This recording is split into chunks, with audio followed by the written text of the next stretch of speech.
Big Show flying by today. Andy Peterson of the Big Show with the necessary help of Nathan Fisher here today with markets and working through the COVID-19 pandemic together and putting one foot in front of the other and figuring things out. And one of the guys we've been talking to regularly through all of this, who has done a great job of that very thing, is Matt Carstens, CEO of Landis Cooperative, good friend of the Big Show here as well. And Matt, been a couple of weeks here since we caught up. What's new? You wrapping up with planning, I would imagine? Yeah, we are. It's been, as we talked last time, a fast and furious spring season, which is great. Our farmers needed a little bit of lift and spirit and something to go right. And I think by and large, this spring season was that. I talked with Jason Smith, one of our FSAs in early Iowa, and also Larry Henningsen at FSA for us in Dyke. And the reports from both were very clear that the planting has all but wrapped up, a little drier than they'd like to see. So some of the rains coming through are definitely necessary and a positive for the agronomy business across the board. And both were really clear about farmers needing to watch for weeds and different pests as that time of year starts right now, believe it or not, especially with some of the rain coming through. We can start to see particular weeds coming in, and we need to stay on top of those and make sure that we keep that crop free of weeds and able to maximize its yield potential. Yeah, so the growing season, as you mentioned, is pretty intense in general. Certainly the lead up to planting this year, maybe more so than normal, but there's plenty of things to do, especially with the resistant weeds that have popped up. So I would imagine you would encourage scouting and to keep going here into this next phase of food production. Yeah, I think there's a couple things our farmers have to keep their eyes on. First is obviously weeds, and like you said, a lot of weed resistance and different pressures that are out there. Putting the right plans together from scouting for those, scouting for insects, and preparing for fungicide applications, as it looks like we'll have at this point anyway, a good crop to protect and be a part of. But I think the other side that they really need to continue to think about, and I'm sure it's on most of their minds, is the grain movement.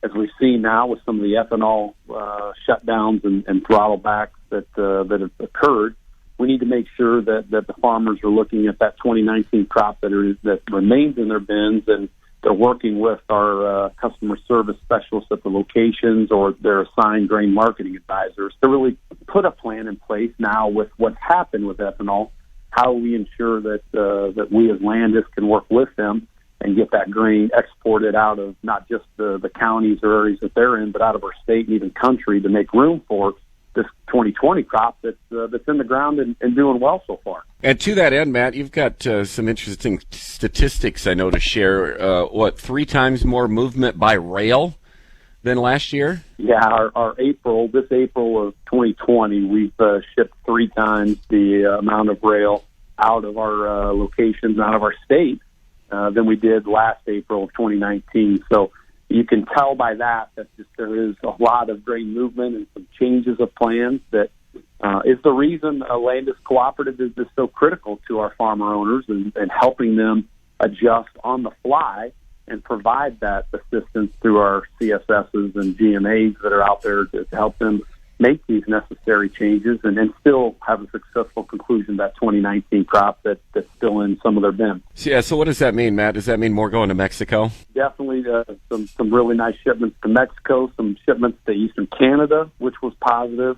We've seen a little bit even into Oklahoma and Texas, particularly in that cow country for there as well. So it's been fairly spread out around and even some to other countries through the Gulf of Mexico. So we've seen a very nice balance of that shipment and a lot of folks around the globe wanting to have that great Iowa corn and soybeans that we produce. So it's great to see and really for our employees, exciting time to see our grain infrastructure really be put to use as we're on all 7 of the rail lines and able to find a path to get that grain out of here in the face of the challenges that COVID and other pressures have put on the ethanol industry. Yeah, less than a minute left here, Matt. Well, it seems like we get to talking and the time flies by. But 2 things. One, what are you hearing from the livestock folks as this time has been as hard on them as anything? And then did I see you guys had a drive-in movie projected onto one of the elevators? That sounds pretty cool.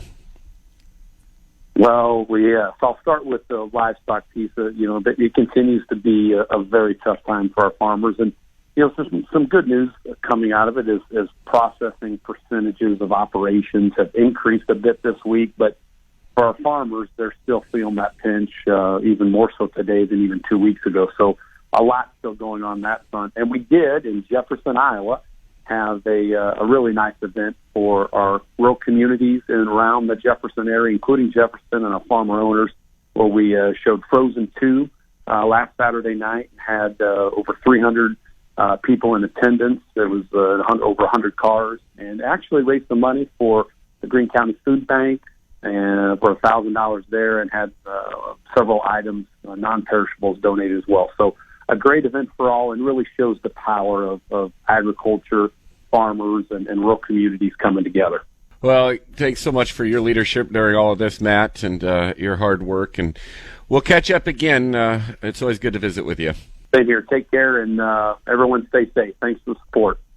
Yeah, you bet. Take care as well. There goes good friend of the Big Show, Matt Carstens, CEO, Landis Cooperative, here today on the Big Show.